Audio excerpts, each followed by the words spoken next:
తెలంగాణ రాష్ట్రంలో ఏం జరుగుతుందో మీరు అందరూ కూడా తెలుసుకోవాలని నిరసన కార్యక్రమం చేస్తున్నాం.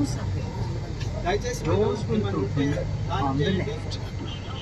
నిరుద్యోగుల పరిస్థితి ఈ విధంగా కల్పించినందుకు, విద్యార్థుల పరిస్థితి ఈ విధంగా కల్పించినందుకు అందరం బాధపడుతున్నాం. తెలంగాణ రాష్ట్రం వచ్చి 8 ఏళ్ళైనా మాకు ఉద్యోగాలు దొరుకుతలేవని సిగ్గు లేకుండా ఇలా ట్రైన్లో భిక్షాటన ఎత్తుతున్న వీళ్ళ చూపులు, అసలు వీళ్ళు ఎవరు అనేది పూర్తిగా మనం వివరాల్లోకి వెళ్తే, వీళ్ళు నిరుద్యోగం పేరుతో ప్రభుత్వాన్ని బదనాం చేస్తూ కేసీఆర్ను వ్యక్తిగతంగా బదనాం చేస్తున్నట్టుగానే వీళ్ళ ఆటలు ఉన్నాయి. ఎన్నో వేల ఉద్యోగాలు ఈ మధ్యనే అన్ని కేటగిరీకి సంబంధించి గ్రూప్ 1, గ్రూప్ 2 అన్ని రకాల ఉద్యోగాలు ప్రభుత్వం వేస్తున్నా కానీ అక్కడ అప్లికేషన్ పెట్టచాతగా కాకుండా ఇలా ట్రైన్లో అడుక్కుంటున్న వీళ్ళ అసలు కథ ఏంటో చూడండి.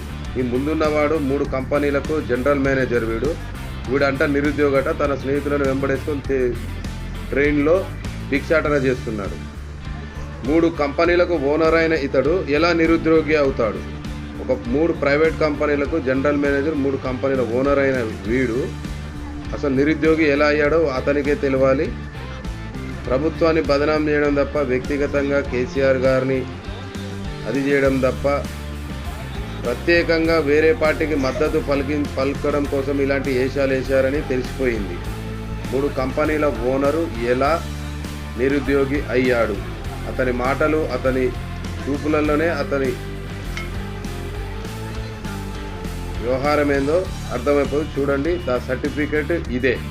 భిక్షాటన చేసి ఆయన ఒరిజినల్ సర్టిఫికేట్, 3 కంపెనీల ఓనర్ సర్టిఫికేట్ ఇదే. చూడండి ఏది నిజము ఏది అబద్ధం. గతంలో కూడా కొంతమంది బర్రెలం కాస్తూ, నేను డిగ్రీ చదివి బర్రెలు కాస్తున్న అన్నోళ్ళు తర్వాత ఏ పార్టీలో చేరారో, ఎవరికి మద్దతు ఇచ్చారో కూడా తేలిపోతుంది. వీరు కూడా అదే టైపుగా ఏదో సింపతి వస్తుందని ప్రభుత్వాన్ని అవమానపరిచేటట్టుగా కానీ వీళ్ళ పరువు పోతుందని వీళ్ళు ఆలోచించడం లేదు.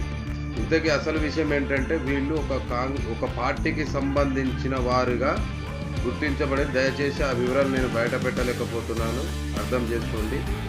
ఇన్ని రకాల నోటిఫికేషన్ బట్టి అక్కడికి వెళ్ళి మాకు ఉద్యోగం ఇవ్వండి అని అక్కడ సర్టిఫికెట్లు పెట్టి ఉద్యోగాలు అడుక్కోవాలి, కానీ ఇలా రోడ్ల మీద అడుక్కుంటే ఎంతవరకు మంచిదో వాళ్ళకే తెలియాలి. ఇదే వీళ్ళ ఒరిజినల్ సర్టిఫికెట్, ఏ కంపెనీ ఓనరో జనరల్ మేనేజరో ఈ సర్టిఫికెటే సాక్ష్యం చెప్తుంది. చూడండి, 3 కంపెనీల ఓనర్ బిచ్చగాడంట.